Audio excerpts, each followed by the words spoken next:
Tunatumai nyumba yako mpya itakuwa kimbilio kwako na kwamba hutapitia ubaguzi wa makazi. Lakini kama tulivyoangazia katika video zetu zilizopita, wakati mwingine ubaguzi hutokea. Kwa hiyo katika video hii tutaangazia jinsi ya kuripoti ubaguzi ikiwa utakumbana nao.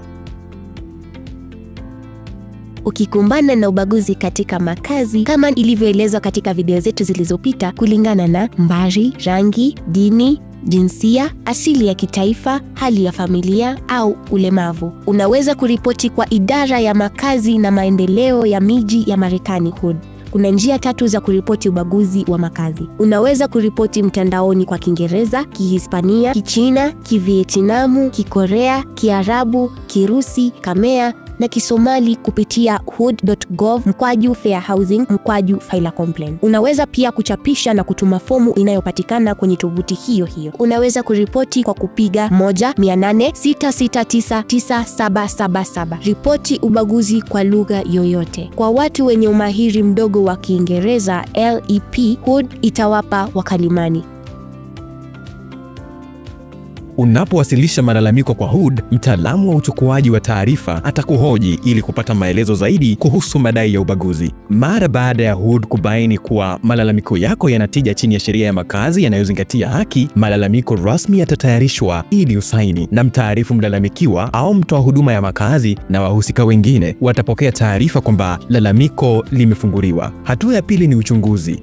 Mchunguzi anapopewa kazi, unapaswa kuwa tayari kutoa ratiba ya matukio ya ubaguzi kuanzia mawasiliano ya kwanza uliokuwa nayo na mlalamikiwa au wengine ambao unaamini walikubagua, maeneo ambayo ilitokea, watu wengine walioshuhudia ubaguzi huo, watu wengine wowote ambao wanaweza kuwa na taarifa muhimu na nyaraka zozote zinazoweza kutoa ushahidi. Mtu au kampuni uliowasilisha malalamiko dhidi yake itapata nafasi ya kujibu tuhuma hizo, na HUD itakusanya ushahidi kwa kuwahoji wahusika na mashahidi, kuchambua nyaraka na kukagua nyumba kama inavyohitajika, na watatoa ripoti ya maandishi ya matokeo husika. Malalamiko yanapowasilishwa, kuna fursa kuanzia wakati wa kuwasilisha hadi kutolewa kwa uamuzi wa mwisho wa upatanisho utakaotolewa kwa kuzingatia pande zote mbili. Hii ina maana kwamba kipindi chochote wakati wa mchakato, mlalamikaji na mlalamikiwa wanaweza kufikia makubaliano na kutatua suala hili kwa masharti ambayo yanaridhisha pande zote mbili. HUD itajaribu kusaidia kufikia mapatano na kuandaa makubaliano ya upatanisho kwa ajili ya kusaini, na masharti yanazingatiwa.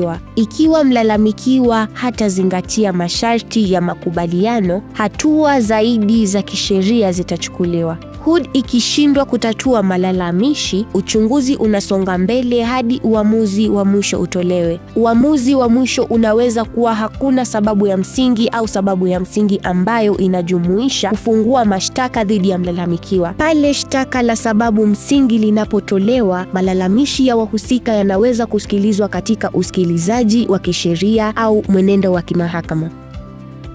Kama tulivyosema mwanzoni mwa video, tunatumai hutalazimika kutumia maelezo haya, lakini ukifanya hivyo, tunataka ujue kuwa una haki na kuna hatua rahisi unayoweza kuchukua ili kulinda haki hizo dhidi ya ubaguzi wa makazi.